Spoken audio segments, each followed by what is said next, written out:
to Books Are Good Medicine, a podcast sponsored by the Shakopee Mdewakanton Sioux community, featuring books and other Native American-focused teaching resources. I'm your host, Odia Wood-Krieger. We have a special edition episode for you today. I'm on location at the McKnight Foundation in Minneapolis to speak with the wonderful Robin Wall Kimmerer. Robin is a scientist, professor, writer, and member of the Citizen Potawatomi Nation. She has written several books, including Gathering Moss, Braiding Sweetgrass, and Bud Finds Her Gift. She has also written many scientific papers on plant ecology, traditional knowledge, and restoration ecology. This bonus episode is brought to you by the Shakopee Mdewakanton Sioux community's Indigifit Kids campaign, which is focused on improving Native youth physical fitness and mental well-being. I had a great conversation with Robin about her work, the importance of being connected to nature, and how educators and parents can help encourage kids to be more active outdoors. Hope you enjoy. Good morning, Robin, and welcome to Books Are Good Medicine. I can't even begin to tell you how excited I am to be sitting here with you, spending time with you, and just getting to absorb this beautiful energy that surrounds you. Usually I have a lovely counterpart with me, Allison Waka, and I know she is incredibly disappointed not to be here with you. And I often say, like, oh, Braiding Sweetgrass and, Robin. And I can't believe that people don't know who you are, but I guess there are people in this world that don't know who you are. And so please, could you give us a little bit of background on you and introduce yourself and tell us everything that you think we should know about Robin Wall Kimmerer. I would first say bonjour. Shabadaski kish kokwe nadeshnakas bodwe wadmi kwenda megaze dodem meanwhile mako dodem shishibanyek nabendogwes. And in our beautiful Potawatomi language, of which I am just a beginner, I tell you that I'm a Potawatomi woman of the Bear Clan and also of the Eagles. I'm enrolled in the Citizen Potawatomi Nation in Shawnee, Oklahoma, but I live today in what is now called upstate New York in the territory of my Haudenosaunee Onondaga Nation neighbors. And what could I say about myself? The most important thing is that I'm a mom, I'm a grandma, I am a forever student of the plants. I think the best way when I think of who I really am, I am that person in the woods that's bending over, looking at everything and saying, oh my goodness. I love that, all of that. And I think that comes so clear in everything that I've read and listened to that you're a part of, is just your deep commitment and engagement with natural spaces. And when I think about you, I think of the word reciprocity. And I don't want to say you're the one that came up with the idea of reciprocity because that's insane, but I really think that you mainstreamed that idea. And so many people now like to take that, and I'm like, but that's Robin's. Robin started us thinking about that. Is that the one gift or the one theme that you really hope that everyone thinks about when they're out in the natural world? Reciprocity is certainly not my idea. This is deep cultural knowledge, deep worldview, right? To understand that when the world provides us with gifts, it's our responsibility to give our gifts in return. That beautiful give and take between humans and the more than human world. But that is at the heart of my thinking. But that reciprocity, when it's at the heart, it's connected to, first of all, paying attention. Because when you pay attention to the living world, you are amazed. You're in this state of wonder that makes you realize the world isn't made up of some things. It's made up of some ones. These not things, but gifts. And then when we recognize gift, we have that outpouring of gratitude, that we are the recipients of those gifts. And then it is the gift thinking that leads to reciprocity that says, well, what could I give in return? I love being showered by all of these gifts, but just in a sense of reciprocity and a kind of justice of how do we create that balance by by saying, what is it that I have to give back? Such an easy question and such an impossible task list, right? Indeed. So your book, one of your books, Braiding Sweetgrass, the OG, came out in 2013 and really kind of flew under the radar for a little while. And then COVID hit. And suddenly people are isolated and scared. And they have to stop doing all these things that padded their life in ways that they didn't have to pay attention to the natural world or didn't have to be introspective. And they found Braiding Sweetgrass. And I think about that a lot. And, you know, Braiding Sweetgrass has been on the New York bestseller list. It's 5-year mark. Mm-hmm. That's incredible. Isn't that wild? Yeah. What do people say to you when you meet them and they realize you wrote this book? How do they respond to you and this book? I think one of the most frequent and for me challenging responses that I get from people is, first of all, people will say, I never knew there was someone else who thought this way about the natural world. That they too have this great love and really passion for the natural world, but they don't see it mirrored around them, so they've kept it to themselves and felt like, oh well, you know, you're a nature nerd or you're whatever, you're marginalized. But what I've heard from people is, I don't feel alone now, and I've heard this from so many people. I know, oh, none of us are alone. There is this pent up love for the living world that's looking for an outlet. So that's one of the probably most common and gratifying responses, so that we feel like we have a community. But the challenging piece is that people will say, oh, you changed my life. And man, I want to push back on that and say, look, I'm happy to spark your thinking and transformation, but you, my friend, are the one who changed your life. And tell me about that. What did that mean? And for the most part, that life-changing transformation is because someone has remembered something. Braiding Sweetgrass made them remember how they want to be in the world and to claim it. And that's where the change happens. And it's manifest in so many different ways of people changing careers, changing the way they're raising their children, changing the way they're caring for land, changing their politics, all kinds of manifestations of values change. But really, it's not a change. It's a values remembering.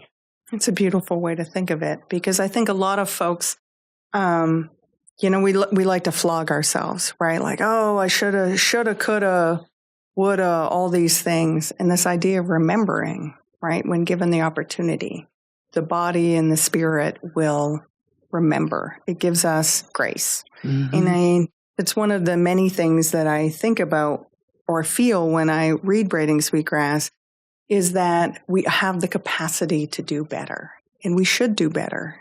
And the world is, the universe, the natural world is ready to accept us in whatever form we're willing to enter it in and to be in relationship with it in.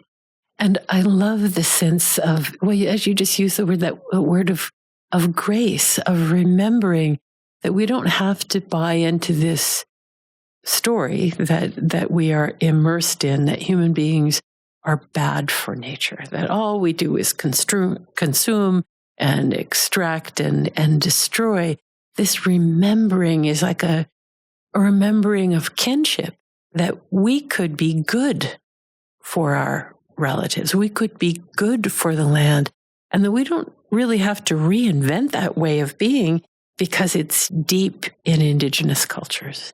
And it's a way of remembering those values and then exercising those values in a contemporary context.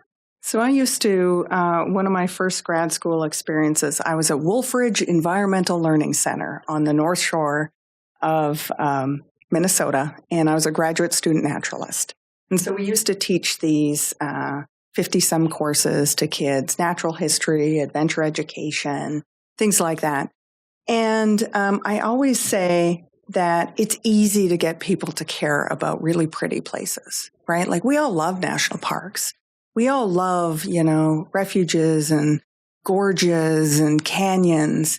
But what about the not so pretty places, right? A lot of our urban kids are in places that maybe have abandoned lots or there's a lot of trash, who don't get to see these, magnificent places that everyone thinks that are the pinnacle. And so how do we, in your opinion, how do we encourage young people to care about, the weed in the crack of the sidewalk or that empty lot or, the hillside over there that maybe has some trash in it? Well, you were asking the right person. Both of my graduate degrees were in disturbed places. I have such a fondness for wounded landscapes.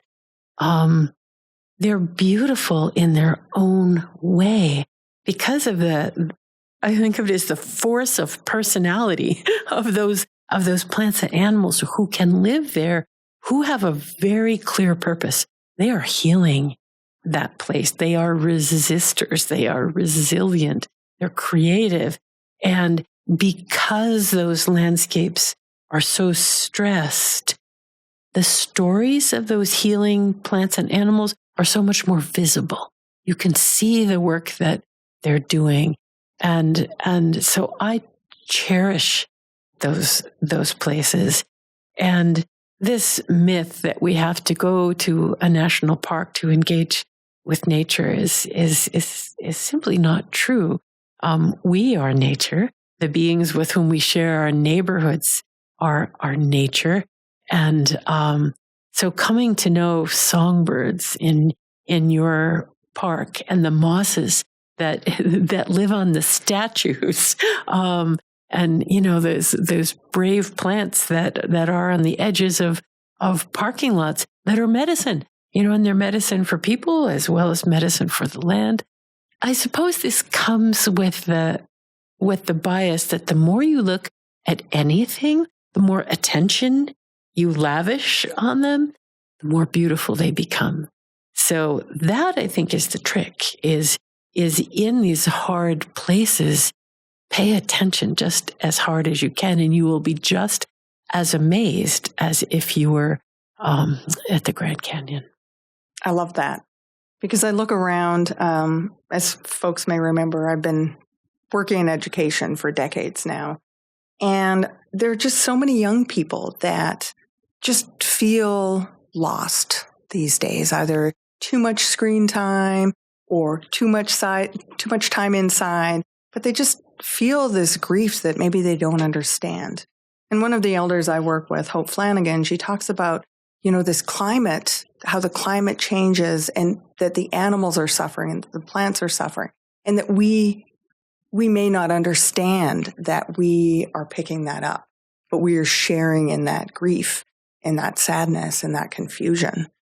As someone who spends just so much time in natural spaces and thinking about this, how do you tamp down the grief or the sadness or the fear that is everywhere when we think about the natural world these days? I don't tamp it down, because to me, feeling that grief and naming that sadness, say really what that is so important, because otherwise it's this sort of miasma of sadness. And if you can really name it, say, I am sad because the songbirds aren't in my backyard anymore. I'm sad because I can't gather that medicine. That makes it very specific and actionable. So I experience that kind of sadness all the time, but in a way, it creates a kind of communion with those beings who are suffering. It says, well, I'm suffering along with you. It cultivates that sense of ecological compassion for one another that creates kinship. That, when I'm in a place that I love and I see its diminishment, I just feel the sense of hey, relatives, we're in this together. And out of that grief, to remember that grief is like the mirror. We grieve because we love. And so it's the love that makes you say, oh, I am here to protect you. I'm going to do everything I can on your behalf because I love you. And so that transmutes grief into action of like embodied loving of the world. And that's the transformation that I think we need, is to feel that power and the agency of our love for the world and let it flow. Don't dam it up. Wonderful advice. And I can appreciate that because sometimes I feel really overwhelmed. Absolutely. Right? And especially given modern day America right now, and we see all these sorts of things happening. Now, I know that you have a brand new initiative that you're starting, Plant Baby Plant, which is sort of your tongue-in-cheek response to Drill Baby Drill. And you're in the process of creating all kinds of resources for people to use. And I'm curious if and how you will be working with young people to help change the world from little seedlings that they are, or sprouts as they are. Yeah. Plant Baby Plant is a seedling of a movement which is designed to harness that love for the world and the anger and the disappointment and the heartbreak of this moment when we see active dismantling of protection for the natural world, and to say, okay, no, it is a way of saying, no, I will not be complicit with destruction. I can't perhaps single-handedly shift climate policy, but the plants know how to take carbon dioxide out of the atmosphere. And I know how to plant. And I'm happy to teach you. So Plant Baby Plant is this way of activating that anger and grief and doing something creative with it.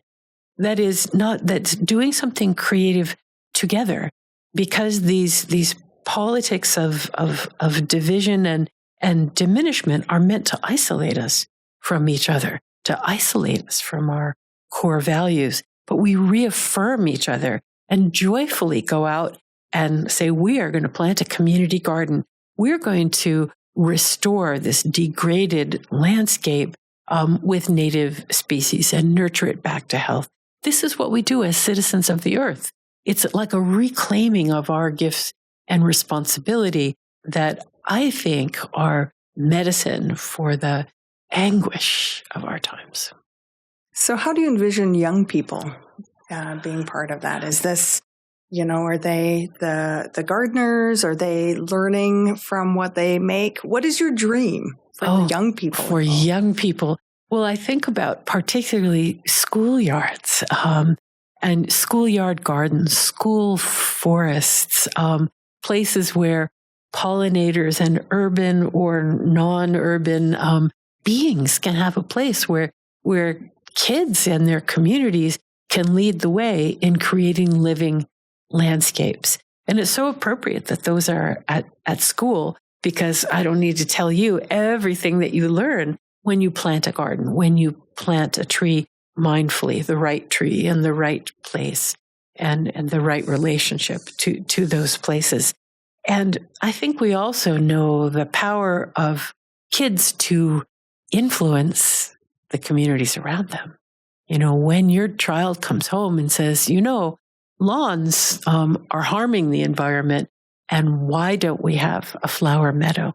Why don't we have a berry garden instead? That's irresistible. So I think kids can be good teachers in that way as well. So community centers, schools, faith communities are places where I think young people can really be engaged as leaders in Plant Baby Plant. So, Robin, what was your favorite activity growing up? Oh, I was a free-range, playing in the woods kind of kid. So just exploring, wandering around, wading through the creek, climbing trees, looking at things. So really hiking. My family did lots of camping and canoeing. So those were just the happiest, most fulfilling times of my life, were just being out on the land. And so one of the things I remember just from Braiding Sweetgrass is as you moved around, you had this opportunity to revisit the places, or reintroduce yourself to the natural world, because the trees were different and the landscape was different. And if you could offer a suggestion to someone who's maybe nervous about going out into the natural world, they don't currently have a relationship with wild spaces, what would you tell them, or what would you suggest that they do? I often will hear from folks that they're kind of afraid to go in the woods. And my first response is, this is the safest place on the planet. And I will make the case that, look, your medicines are here, your food is here, your shelter is here, your guidance is here. But those are just words to somebody who hasn't spent time in the natural world. So one of the things that I really encourage beginners to do is to choose a place that you know already, or that you think you know, and spend time in a small place, really, really looking and feeling and touching and smelling. And so then you develop your own confidence in your ability to read the landscape around you, to get to know the ones who are there, just like you do in a human community. In a human community that you don't know, you begin by making friends, by making observations. And I find that then gives people the confidence to say, hey, you know what? Let's go down that trail. And, let's go down that trail, smaller and smaller. And pretty soon you've got people bushwhacking just for the pure exhilaration of it, of moving your body, of encountering beings and places that you've never seen before. But you have to cultivate that confidence. When children grew up outside, it developed naturally. But because we spend so much time inside, we need to flex that muscle. But it's important to remember that it is a muscle, and like any of our muscles, the more we use it, the stronger it becomes. And pretty soon you just feel confident enough to go climbing that tree and picking those berries. When I was at Wolfridge, I remember the executive director, Pete Smerud, telling a story about how a child was brought to the main office and he wasn't feeling well. And Pete was like, well, what's going on? And he's like, well, my legs hurt. And so Pete was like feeling like, did he fall? Is there bruises? And, they're going and trying to figure out what the story was. And they determined that he had sore muscles. He'd never had sore muscles before because he'd never climbed, the stairs from the valley up to the top of the hill. He'd never been out running. Like, he'd been so sequestered inside and doing urban or inside stuff that he just never used his body in that way. Wow. And the thing is, I wonder, especially for Native families, how many families are worried about losing sight of their kids, physically losing sight of their kids, because it's, taking children away has been a tool that people have used to separate language and culture, to break up families, to break up the family unit. And I think there's some fear within families that, I don't want to lose sight of my child. I'm worried if they go, become a garden warrior at Dream of Wild Health, or if they go to summer camp. And so I worry that some of our kids, especially urban kids, might not get those same experiences of those brief dashes of freedom and exploration because of ingrained fear of losing them. That's such an important perspective. And the answer that comes to me in listening and considering that feeling is go with them, your family walking together down a trail, supporting each other in that. Our kids look to us, don't they, for that guidance and leadership, and to say, well, my mom is with me. This is okay. My dad is with me. My brothers and sisters are coming with me. We're going to explore this together. And then you have a shared family experience outdoors that has a ripple effect. So as I think that's the answer is go together. We have all lost this connection to the natural world. And the medicine of the land is as much for adults as it is for children. And so that notion of going together. And that going together means that there's intergenerational sharing of those stories of why are you afraid for me to go? But then there may be other generations who will say like, oh, I remember I used to go out with my grandma. I don't know the name of that plant, but I remember that she used to pick it and make us a tea. It's a intergenerational recovering of relationship to place, and that can be really powerful medicine. So I have a few books. I actually forgot the Serviceberry. I'm kicking myself now, but that was a recent one.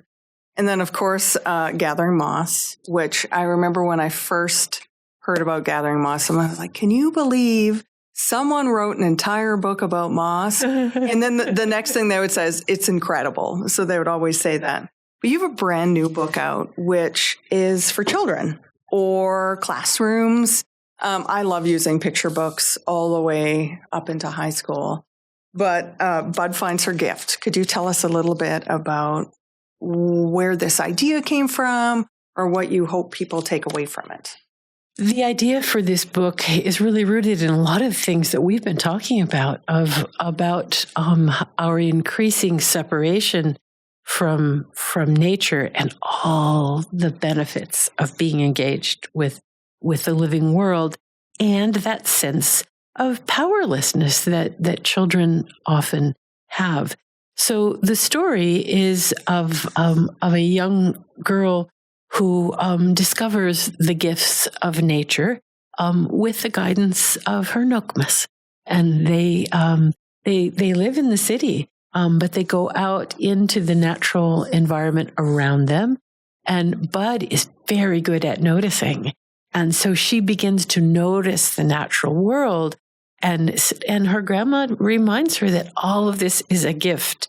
And so she and her grandma practice gratitude for the living world. And then this very wise little girl says, but wait, is gratitude enough? I mean, the land is giving me berries and medicine and food in this gorgeous day. Is it enough just to say thank you? They all have gifts. Do I have a gift, Nokmas? And so the book, the arc of the book is for this, for Bud to be able to say, yeah, I can plant things. I can use my words to help people love the world. I can take my power of noticing and get other people to notice too. So it is this arc from paying attention to the natural world to giving gratitude to understanding it as gift and all the way around to reciprocity of what can children and families give back to the earth in return for everything that we are given. So I live in South Minneapolis, so urban metropolis, and I let my raspberries go absolutely wild in the front yard this year. And my whole yard was a bramble. And what I noticed is so many people would walk by, children and like sticky red faces and dogs. And after when I was cleaning things up, because they had definitely gone out of control. So I was put it on the free neighborhood group, come get some raspberry plants so you can do that. So many people said, well, I walked deliberately by your yard because it was so beautiful, the wildflowers, but also, to eat the berries, and my dog took some. I hope that was okay. And so it was like this beautiful community that was happening around my front yard that I didn't even realize. But it was just so lovely to feel after. And so as I think about young people, and we draw this sort of to a close, Hope Flanagan said, one of the best ways that we can get to know the natural world is to go out and find a plant and learn about that plant. Because sometimes plants that we notice are the ones that we need in our life. And I heard you talk about identifying songbirds. What other advice do you have for young people to take a foray into the natural world, a baby step into the natural world? What would you recommend for them? That they engage with what is to me one of the happiest words in the English language, which is look, and just pay attention. I have never practiced look and not gone away changed, and my imagination kind of blown up, and my sense of relationship with a place, because I've really given you my attention, whether it's the plant in the sidewalk cracks or, raspberries in your front yard. I love that. It is paying attention and celebrating attention for what you're seeing. I know lots of kids whose attention to the living world is helped by drawing, and spending some time with that plant or that really amazing bug and drawing them, because it's a way of focusing your attention and creating relationship. You will never forget that bug or that plant again if you spent time with them. And so I think it is just really honoring attention, because attention is the doorway. So you've inspired me. I think what I like to do, I'm really terrible. I work at home, and so I tend to overwork myself.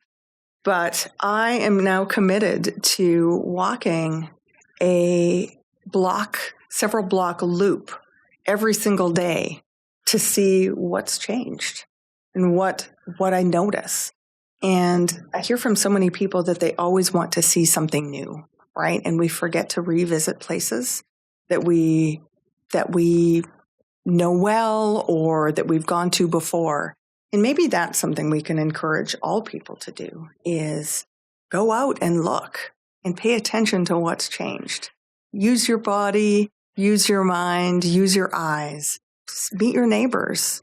Notice the raspberries and the bugs and the neighborhood cats. I'm always a sucker for the neighborhood cats. I have to call them over. So maybe it's start small and learn to love the neighborhood that you're in. Exactly. And to use the gifts that we have as human people. We know how to get to know our neighbors. We talk over the back fence. We might share this, the cookies that we just baked. If you see somebody who's not feeling well, you're going to, inquire after their well-being. We know how to do this with human people, and we can extend this ability to the more than human people, to the cats in the neighborhood and the songbirds as well. Well, Robin, it has been a delight. I wish that I could speak with you all morning. Thank you so much for spending time with us this morning. Thanks so much. It's a joy. This podcast episode is sponsored by the Shakopee, Metawakan, Sioux community's Indigifit Kids campaign, a $6 million initiative to improve the physical and mental wellness of Native youth in Minnesota. Learn more at indigifitkids.org. This podcast is produced by Goff Public. Our theme music is Stomp Dance by Blue Dog. The opinions expressed on the Books Are Good Medicine podcast by its co-hosts and guests are their own in their personal capacities and do not necessarily reflect the views of any organization with whom they are affiliated or of the podcast sponsor.